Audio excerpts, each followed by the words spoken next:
There's no way to hide it. If you drive drunk, we will find you.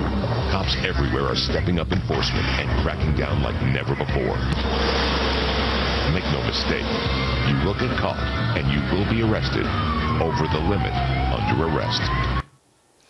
That's one of the government's public service announcements about drunk driving. And it's true, the number of deaths per mile driven has steadily dropped, and some say it's because of our tough drunk driving laws. How many of you think these laws are a good thing and we should have drunk driving laws?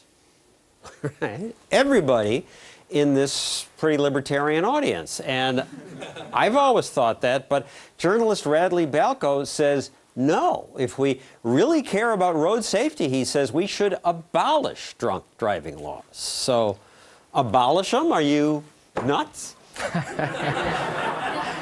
Got that question a lot when I wrote that column. No, I mean, the problem with drunk driving is the reckless driving. It's the threat to roadway safety. And my point is that focusing just on alcohol is not doesn't make the roads any safer. So let me give you two scenarios, John. So you're driving home one night. It's 11:30 at night. You've had a few drinks. You sort of roll through a stop sign, right? Nobody else is on the road. You don't see the police officer there. He sees you rolling through the stop sign. He pulls you over. You blow, .081 on the breath test. You're legally drunk. You're going to lose your license for 6 months. You're going to pay probably $1,000 or more in fines. You're going to have to attend an alcohol addiction class and probably pay for that. Teach me a lesson.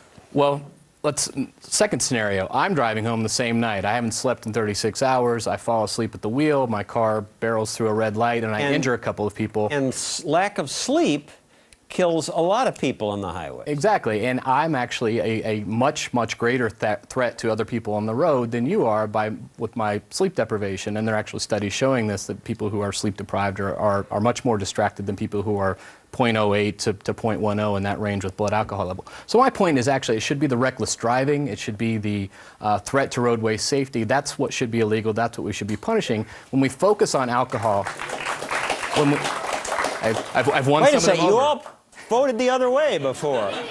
You've been convinced. But when you make the condition, when you make how much alcohol is in your blood the crime, you get to these absurd situations that we have today where, for example, in a lot of states, the legislatures and the courts have approved this, the police can forcibly draw blood from you alongside of the road in order to test it for its alcohol content, even if it's a minor traffic violation.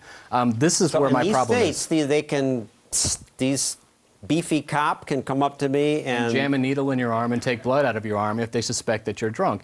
You have these roadblocks. When these local governments set them up, they'll stop, 1,500, 2,000 cars. They'll write 700 or 800 citations, and they'll have maybe 2 or 3 people that they catch for drunk driving. The rest are, an improperly affixed decal, or somebody's not wearing their seatbelt. So these become revenue generators, and it's all sort of driven by this, what I think is really kind of a hysteria over drunk driving laws. Now, I'm not supporting drunk driving here, and actually I think the PR campaign that we've had since the early 80s on DWI laws has been very, very successful. PR campaigns are not coercive.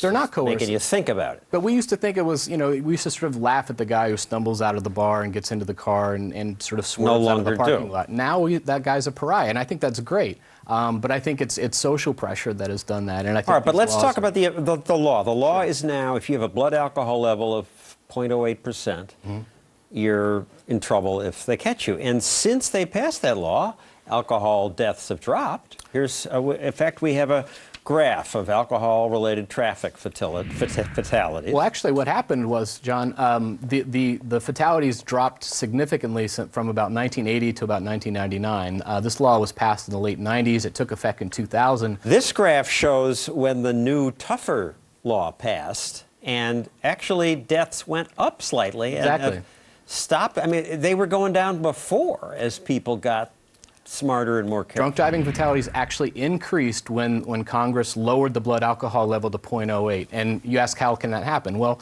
people who are between 0.08 and 0.10 aren't significantly impaired, so they're not driving erratically enough to be caught by conventional means. So you have to set up these roadblocks. Well, these roadblocks take 8, 10, 12 police officers to staff them in order to sort of run all the cars through the system. Those are cops who are now not on the road catching the actual drunk people. And so, and seeing who was reckless. And seeing who was reckless. Mothers Against Drunk Driving. We call them up and tell them about this segment, and they say, if your kids are acting up, that lasts a third of a second for you to look in the mirror.